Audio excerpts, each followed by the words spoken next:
ఉడిపి కర్ణాటక సముద్ర తీరంలో ఉన్న ఒక అందమైన city. It's a well known pilgrimage and tourist destination. Udupi అంటే మనకు గుర్తొచ్చేది శ్రీకృష్ణుని దేవాలయం, అంతేకాకుండా బీచెస్, బ్యూటిఫుల్ ఐలాండ్స్, ముఖ్యంగా శ్రీకృష్ణుని దేవాలయం. ఈరోజు మీకు ఆ దేవాలయాన్ని, ఆలయం ఇంపార్టెన్స్ని చెప్తా. నేను మీకు ఈ ఆలయ చరిత్రని ఒక సినిమాటిక్ స్క్రీన్ ప్లేతో ప్రజెంట్ చేయబోతున్నా. ఈ ప్యాటర్న్ మీకు నచ్చినట్లయితే కింద కామెంట్ సెక్షన్లో కామెంట్ చేయండి. రాబోయే వీడియోలు కూడా ఇలాగే కొత్తగా ప్రజెంట్ చేయడానికి ట్రై చేస్తా. Okay, let's go in to the video.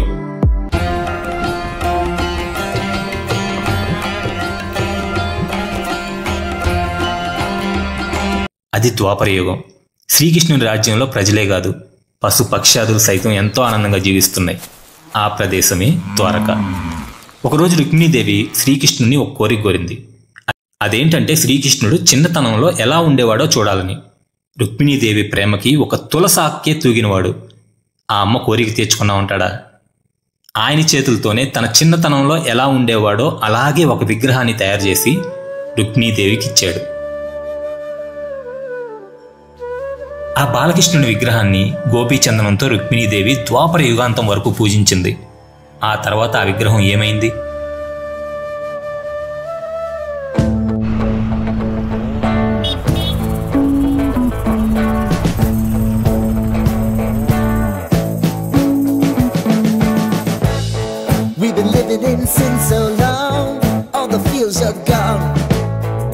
Stopped me on the street last night, said everything's alright. Roller coaster, make it through the... గజిబిజి బ్రతుకుల్లో మనశ్శాంతి కోసం వెతుక్కునే జీవితాలు. నా వరకు మనశ్శాంతి దేవాలయాల్లో దొరుకుతుంది. అందుకే బెంగళూరు నుంచి ట్రైన్ ఎక్కి ఉడిపి వచ్చేసా. నేనేదో చిన్న టౌన్ లాగా ఉంటుంది అనుకున్నా, కానీ ఉడిపి టౌన్ కాదు, పెద్ద సిటీనే. అలా సిటీ అంతా చూసుకుంటూ ఈ శ్రీకృష్ణుడి దేవాలయానికి నడుచుకుంటూ వెళ్తున్నా.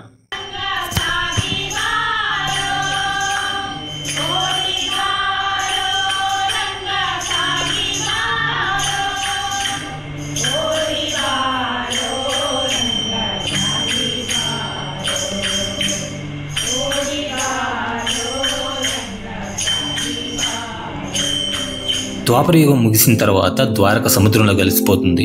కృష్ణుడు తన చేతులతో చేసిన బాలకృష్ణుని విగ్రహం సముద్రంలో తేలుతూ నీటి మట్టం తగ్గగానే కాలగర్భంలో కలిసిపోతుంది. వేల సంవత్సరాల తర్వాత బయట దేశం వాళ్ళు మన దేశంలోకి సంపదని, చాలా బంగారాన్ని, వేరే విలువైన వస్తువుల్ని భారతదేశం నుంచి తీసుకెళ్లడం స్టార్ట్ చేశారు.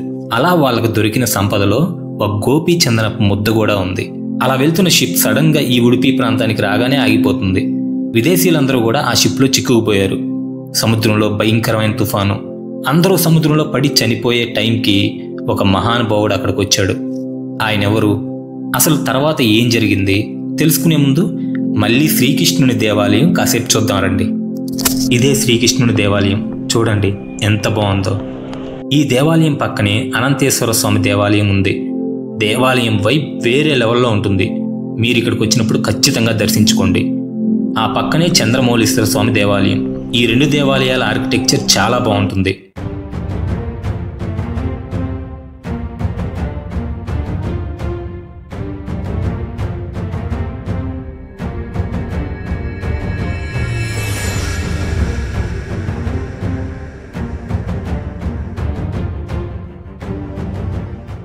అలాగే శ్రీకృష్ణుని దర్శించుకునే ముందు ఈ అనంతేశ్వర దేవాలయాన్ని, చంద్రమౌళీశ్వర స్వామి దేవాలయాన్ని ఖచ్చితంగా దర్శించుకోవాలని చెప్తారు. నేను కూడా దర్శించుకున్నాను. తర్వాత శ్రీకృష్ణుని చూడడానికి వెళ్ళాను. దర్శనానికి వెళ్ళేటప్పుడు ఈ ఆలయం కోనేరు కనిపిస్తుంది. ఆలయాన్ని ఆనుకొని ఉండటం వల్ల కావచ్చు, కోనేరు మరింత అందంగా కనిపిస్తుంది. చుట్టుపక్కల వాళ్ళు పాడుతున్న సంకీర్తనలతో ఆ ఆలయ దర్శనానికి వెళ్తుంటే నిజంగా ఆ ఫీల్ వేరే లెవెల్.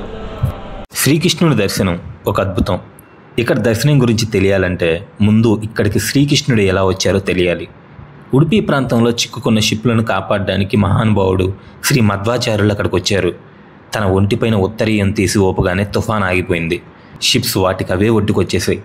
దాంతో ఆ షిప్లో ఉన్న విదేశీయులందరూ మధ్వాచార్యులకు నమస్కరించి ఏం కావాలో కోరుకోమంటే మధ్వాచార్యులు ఆ షిప్లో ఉన్న గోపీచందనపు ముద్దను అడిగారు. సరే అని వాళ్ళు కూడా సంతోషంతో ఇచ్చారు. తర్వాత గోపీచందనానికి అభిషేకం చేస్తే అందులో నుంచి ఒక విగ్రహం బయటపడింది. అదే రుక్మిణీదేవి ద్వాపర యుగంలో పూజించిన బాలకృష్ణుని విగ్రహం. అదే విగ్రహాన్ని ఉడిపిలో మనం ఇప్పుడు దర్శించుకుంటున్నాం. ఈ ఆలయాన్ని 13th సెంచరీలో కట్టించారు. ఆలయంలో గోశాల కూడా ఉంటుంది, తప్పకుండా చూడాల్సిన ప్లేసు. మధ్వాచార్యుల వారు ఇక్కడ 8 మఠాలు స్థాపించారు. శ్రీకృష్ణుని దేవాలయ బాధ్యతలు 2 సంవత్సరాలకు ఒకసారి ఒక మఠాధిపతుల నుంచి ఇంకో మఠాధిపతులకు మారుతుంది. అలా 8 మఠాలు ఈ శ్రీకృష్ణుని సేవ చేసుకుంటున్నాయి. దేవాలయం చుట్టుపక్కల ఇన్స్టిట్యూషన్స్, మఠాలు, ప్రజలకు విద్యతో వీరు చేసే సేవ నిజంగా అద్భుతం.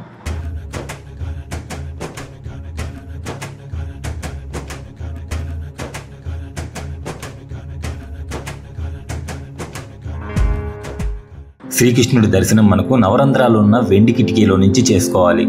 దాన్నే నవగ్రహ కిండి అంటారు. సేమ్ అలాగే వెస్ట్ గేట్లో బయట నుంచే దర్శించుకునే విధంగా ఇంకొక కిటికీ ఉంటుంది. దాన్ని కనకన కిండి అంటారు. అసలు శ్రీకృష్ణుడు కిటికీలోంచి ఎందుకు దర్శనమిస్తున్నాడు చెప్తారండి. అప్పట్లో కనకదాస్ అనే పరంభక్తుడు ఉండేవాడు. ఆయన శ్రీకృష్ణుని చూడాలంటే అధికారులు దేవాలయం లోపలికి అనుమతించలేదు. దాంతో శ్రీకృష్ణుని తలుచుకుంటూ ఆలయం వెనక వైపు కూర్చొని ఏడుస్తూ ఉన్నాడు. ఈస్ట్ వైపుకు ఉన్న శ్రీకృష్ణుని విగ్రహం వెస్ట్ వైపుకు అమాంతంగా తిరిగిపోయింది. అక్కడ గోడకి ఒక పెద్ద రంధ్రం పడి వెనక వైపు ఉన్న కనకదాస్కి దర్శనమిచ్చాడు శ్రీకృష్ణుడు. ఆ రంధ్రంలో నుంచి కనకదాస్ స్వామిని దర్శించుకున్నాడు కాబట్టి అక్కడ కిటికీ ఏర్పాటు చేసి దాన్ని కనకన కిండి అని పిలుస్తారు. అప్పటి నుంచి మనం కూడా కనకదాస్ దర్శించుకున్నట్లే కిటికీలోంచి దర్శించుకుంటున్నాం.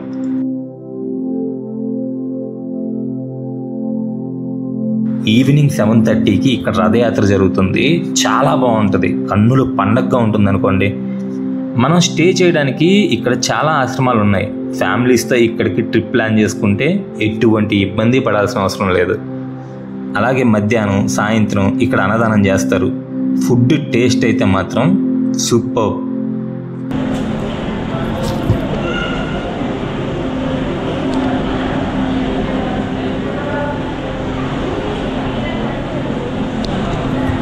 మనం ఇక్కడ చుట్టూ తిరిగి చూస్తుంటే ఆర్కిటెక్చర్ మాత్రం చాలా బాగుంటుంది. ఈ ఆలయం చుట్టే సాయంత్రం పూట రథయాత్ర కూడా జరుగుతుంది. అలాగే మనం మెయిన్ ఎంట్రన్స్ ఉంటుంది. ఈ మెయిన్ ఎంట్రన్స్ దగ్గర నుంచి కొంచెం లెఫ్ట్కి వెళ్తే ఇక్కడ ఒక పెద్ద బిల్డింగ్ ఉంటుంది. ఇక్కడ శ్రీకృష్ణుడి విశ్వరూపానికి సంబంధించి షో వేస్తారు. నిజంగా ఎవరైనా కానీ ఇక్కడికి వస్తే ఇది మిస్ అవ్వకండి. ఎంత బాగుంటుందంటే విజువల్గా మాత్రం అసలు వండర్ అని చెప్పొచ్చు. నేను ఈ ఉడిపికి ఏ మనశ్శాంతి కోసం అయితే వచ్చానో అంతకంటే ఎక్కువ ఆనందమే నాకు దొరికింది. నిజంగా ఈ వీధుల్లో, ఈ గుడి దగ్గర నిజంగా అదొక డిఫరెంట్ వైపు. శ్రీకృష్ణుడి వైబ్ అంటే అది మామూలుగా ఉండదు, అంతే. సో సంచారీస్, ఈ వీడియో మీకు నచ్చిందని అనుకుంటున్నాను. ఈ వీడియో మీకు నచ్చినట్లయితే ఒక లైక్ చేయండి, మీ ఫ్యామిలీకి, ఫ్రెండ్స్కి షేర్ చేయండి. అలాగే మన ఛానల్ని ఖచ్చితంగా సబ్స్క్రైబ్ చేసుకోండి. చివరిగా అందరికీ విజయదశమి శుభాకాంక్షలు.